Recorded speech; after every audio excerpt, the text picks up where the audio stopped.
Can you hear? Check, check, One, check, two. check, check, check. Just say something into the mic. Hello. Hear me? Good. All right, let's do this. 3, 2, 1.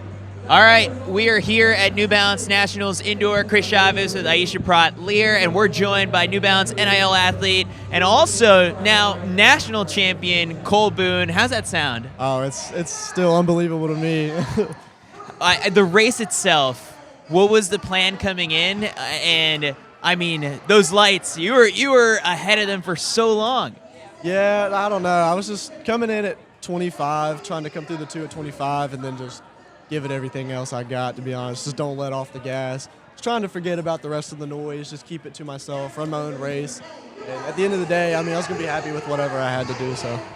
Do you look at the clock? Like, are you keeping track of splits? Are you very aware, or are you just in the zone the whole time? Yeah, the first 2 to 4 I kind of do, but after that, it's just everything I've got. Coming up to the 3rd lap, I was just focused on doing everything I could, and then the 4th lap was just going to be adrenaline, whatever I had left in me. So we'll get to the race in a second because we'll cue it up and you can walk us through sort of like your internal monologue of like what was going on. But let's unpack a little bit of your season leading into this. Obviously, like the biggest performance for you was that 1K national record that you ran at the Virginia Indoor State Championships. Now, first off, why is the state championship on a Tuesday? It was the most random thing I think ever. I don't know. It sucks because I missed so much schoolwork. Yeah. The whole week I had to make it all back up. I finished like 2 days ago making all the work back up. Really?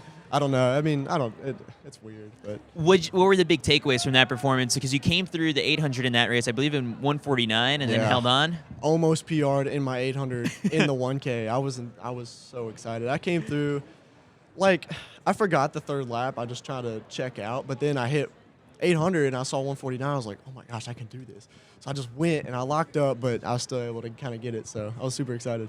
One of the cool parts about New Balance Nationals is sometimes when they talk to the athletes afterwards, like they all have like really compelling stories. Like, not everyone could be Quincy Wilson winning from like freshman year.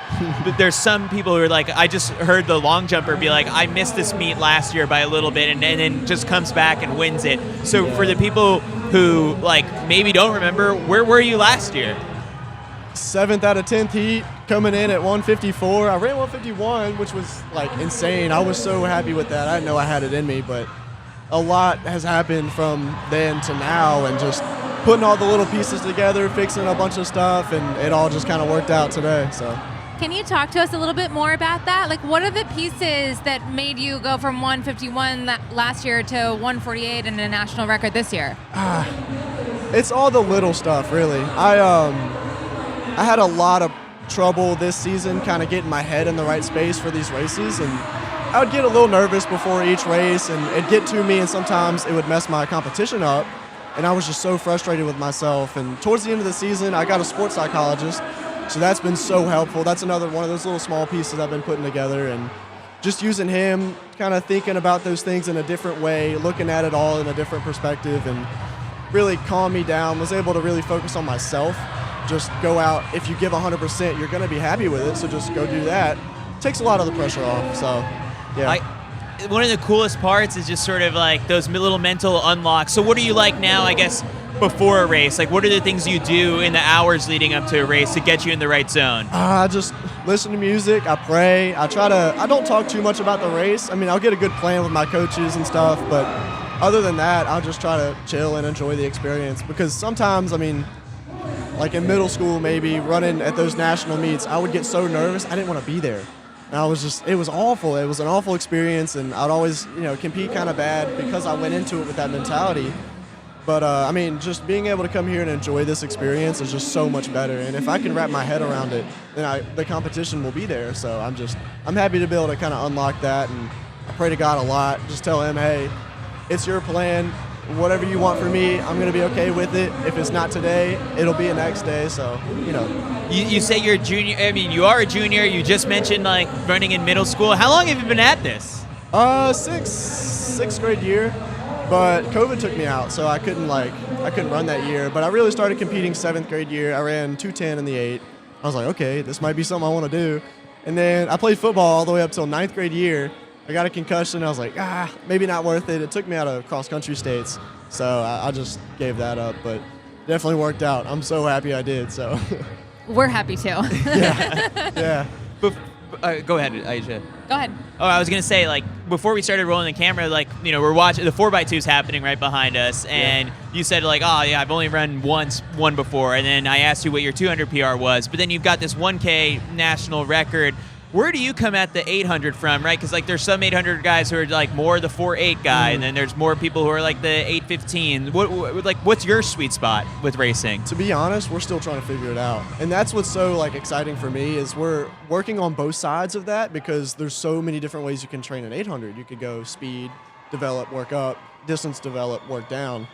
I'm kind of doing a little bit of both. I like being able to run all the way from a 200 to a 5K and be, you know, good in some of them, great in hopefully the others. But I don't know, just kind of figuring out the different sides of it, what my body can handle, what works best for me. So still got a lot to learn, but I'm super excited if this is where I'm at now. So there's a lot of time to figure it out. Absolutely. All right, so Mac, you've got the race queued up. Let's take a look at this one. So before the race, what are you thinking on the starting line here? Oh, just praying, to be honest. I was like, all right, well, I'm here. I made it.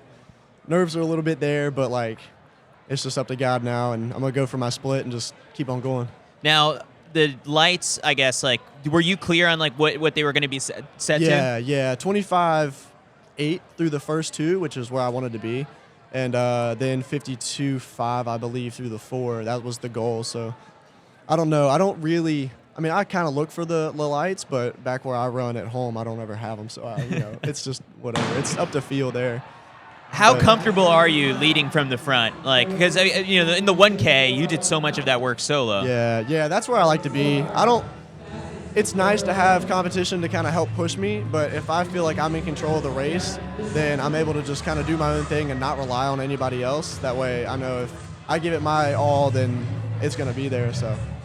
Did you expect to have company behind you, like, this close? Oh, yeah, absolutely. No, this field was so stacked. Like, I was so much respect for all of those guys. I was so excited to be able to come in with all of those guys to, you know, have the opportunity to go fast. But at this point in the race, are you gaining confidence for the gap that you're building over your competitors? yes and no at the same time. I knew that some races earlier in this season, I would go out strong and then I'd get hogged down, but I tried to treat this third lap like my bell lap, so I just gave it all I had, and then this fourth lap was just going to be whatever the training has equipped me with. So at this point, you're still ahead of the lights, like, Yeah. and you know that at that point. yeah, and then I locked up about right there. What's It that hit feel me. like? Oh, it was a brick wall, and I lost it. My legs were so oof, it was bad. This last 50 meters just locked up. I almost felt like I was walking. But What are you telling yourself right here? just go, go, go. They're coming. I see them. But The celebration was like a tad early, but like just perfect. yeah, Honestly, it was. I couldn't tell you were locked up. Like, you looked so good. There was a calm and a peace that came over your face. I'm like, this guy's going to run 146 the next time he hits the track. I hope. I got a lot of work to do on the strength side, but I don't know. I saw it, and I saw the camera, so I kind of had an idea I was going to be okay, but I was just going, and then it hit me. I was like, oh my gosh, I might actually do this. I've dreamt of this for so long, and I'm here. So I couldn't help it, but They say the hardest part about winning is then you're going to have to defend this title outdoors. But I mean, how do you welcome the pressure? oh, it's welcome. I definitely want it. I know a lot of these guys they're coming for it, and they're all very strong competition. So I'm excited to have the opportunity again to go out and just throw it down, have some fun. One of the funniest parts that I caught on was like, you take this moment to like enjoy and celebrate the race, clearly going lactic at this point, and they're like, oh, you get to do a victory lap. Yeah. And it was a victory shuffle, but It was a shuffle. That's the thing. It's like you can actually walk the victory lap. Yeah, I was dying. I got to that victory lap. I was like, oh my gosh, I won't make this around. But I was super excited. The adrenaline was rushing, but once I got off the track, I got sick. So Definitely left it all on the track. yeah, that was all. Well, Cole, best of luck, I guess, with training. Now, I guess, like, we were discussing sort of like where the recruiting process is at, and like, you're going to get more letters now. Better like clear out that mailbox, because like you're going to get a lot of mail over the next couple months, I think, after a performance like this. Yeah. So congratulations, and I can't wait to see what you put together outdoors. Oh yeah, I appreciate it. Thank you. Congratulations. Thank you. Awesome.